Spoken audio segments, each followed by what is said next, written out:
Learning path کے ساتھ میں ہوں تحسین ماوا اور میں ہوں فہد مصطفیٰ۔ ناظرین، آج ہم حسن نیت پر بات کریں گے۔ نیت کے معنی اللہ تعالیٰ کی رضا کے لیے کوئی بھی کام کرنا۔ ہمیں چاہیے کہ جب ہم کوئی بھی کام کر رہے ہوں تو دل میں یہ نیت کر لیں کہ میں جو بھی کام کر رہا ہوں وہ اللہ تعالیٰ کی رضا اور خوشنودی کے لیے کر رہا ہوں۔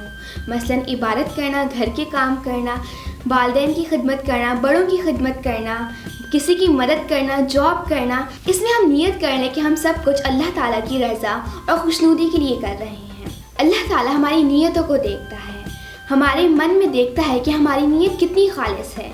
جی فہد، آپ کیا کہتے ہیں؟ جی تو حسین، عمل کیا ہے اور نیت اندر کیا ہے؟ بندہ باہر سے کچھ اور اندر سے کچھ لگتا ہے۔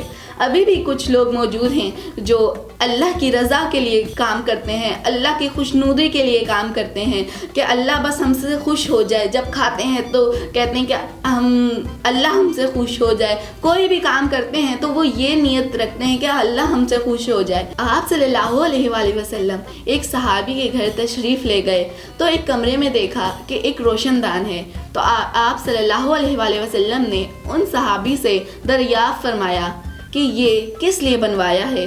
تو صحابی نے عرض کیا، یا رسول اللہ صلی اللہ علیہ وآلہ وسلم، یہ میں نے اس لیے بنوایا ہے تاکہ کمرے میں روشنی اور ہوا آ سکے۔ آپ صلی اللہ علیہ وآلہ وسلم نے فرمایا، اگر تم اس کی نیت یہ کرتے کہ یہ روشن دان میں اس لیے بنوا رہا ہوں کہ اذان کی آواز آئے، روشنی اور ہوا تو آتی ہی آتی ہے لیکن اذان کی آواز آئے، تو یہ عمل اللہ رب العزت کے نزدیک بہت مقبول ہو جاتا۔ فہد، ابھی آپ نے بہت ہی اچھا واقعہ بتایا ہے۔ واقعی روشنی اور ہوا تو آنی ہی آنی ہے۔ نیت ہمارے اعمال کو بڑھا دیتی ہے۔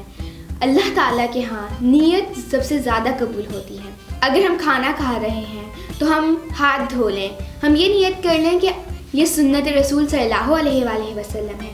ہم کھانا کھا رہے ہیں تو دائیں ہاتھ سے کھا لیں۔ ہم نے کھانا تو کھانا ہی ہے تو ہم اس کی یہ نیت کر لیں کہ ہمیں توانائی ملے گی تو ہم اچھی طرح پڑھ سکیں گے، اچھی طرح عبادت کر سکیں گے۔ اور اگر ہم خالی پیٹ ہوں گے تو نہ ہی ہم اچھی طرح پڑھ سکیں گے اور نہ ہی صحیح طرح عبادت کر سکیں گے۔ اس لیے ہمیں چاہیے کہ ہم ہر کام کی نیت کر لیں، اور والدین کو چاہیے کہ بچوں میں یہ عادت بچپن سے ہی پختہ کریں۔ والدین کو چاہیے کہ وہ نیت کی اہمیت کا بچوں کو بتائیں تاکہ بچے کے اندر بچپن سے ہی نیت کرنے کی عادت پختہ ہو جائے۔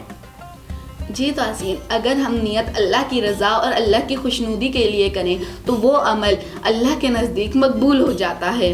بچے کو جب اسکول بھیجیں تو اسے یہ بتائیں کہ آپ اسکول جا رہے ہو، جب پڑھ لکھ جاؤ گے تو دوسروں کے کام آؤ، دوسروں کو سکھاؤ، اور جب وہ دوسروں کے ساتھ کام کروائیں یا کسی کی مدد کریں یا اپنے والدین کے ساتھ کام کروائیں، اپنے روم کی صفائی کریں، تو وہ یہ نیت کریں کہ اللہ ہم سے خوش ہو جائے، ہم اللہ کی رضا کے لیے کر رہے ہیں، تو وہی عمل اللہ کے نزدیک اور زیادہ مقبول ہو جاتا ہے۔ ناظرین، اعمال کا دار و مدار نیت پر ہے، اور ہم جو بھی کام کریں اللہ اور اس کے رسول صلی اللہ علیہ وآلہ وسلم کی خوشنودی اور رضا کے لیے کریں، تاکہ اس کام میں ہمارے برکت ہی برکت ہو، تاکہ اللہ اس عمل کو اپنے نزدیک بہت زیادہ مقبول کر لے۔